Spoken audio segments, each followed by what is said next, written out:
ఎముకలు కొరికే చలి. సముద్ర మట్టానికి దాదాపు 19,000 అడుగుల కంటే ఎక్కువ ఎత్తులో నిటారైన మంచు పర్వతాలు.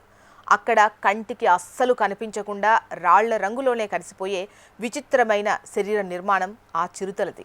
ప్రపంచంలోనే అత్యంత అరుదైన, సులువుగా కంట పడని మంచు చిరుతలకు ఆవాసమది. అందుకే వన్యప్రాణి ప్రేమికులు హిమాలయాల దయ్యాలు అని పిలుస్తుంటారు.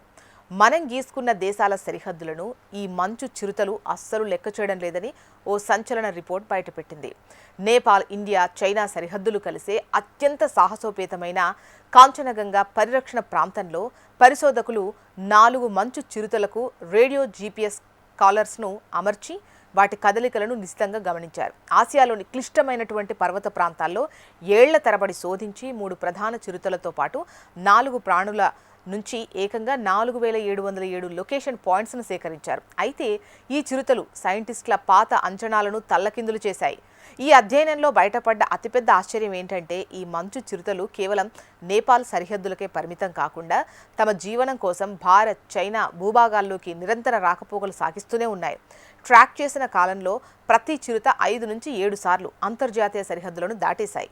ఒక చిరుత చైనాలోకి 5 సార్లు వెళ్ళి నెలల తరబడి గడిపితే యూలుంగ్ అనే మరో చిరుత తన తిరిగేటువంటి సగం ప్రాంతాన్ని ఇండియా వైపు ఉన్న పర్వతాల్లోనే ఏర్పరచుకుంది.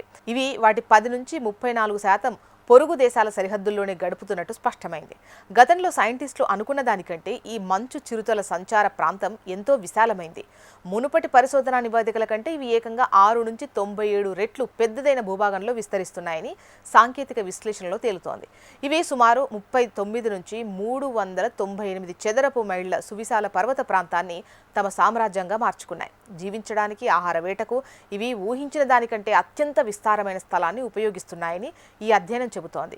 సింహాలు, పులులలా మంచు చిరుతలు గర్జించవు. పైగా మంచురాళ్ల మధ్య వీటికి ఉండేటువంటి స్వాభావికమైనటువంటి రంగు వీటిని మనుషుల కంటపడకుండా కాపాడుతుంది. కాబట్టి వీటి సమాచారం సేకరించడం ఎంతో కష్టమైన పని. అయితే సరిహద్దులు దాటుతూ ఇవి చేస్తున్న ప్రయాణాలు ఇప్పుడు అంతర్జాతీయ వన్యప్రాణి సంరక్షణ సంస్థలకు కొత్త సవాలని చెప్పొచ్చు.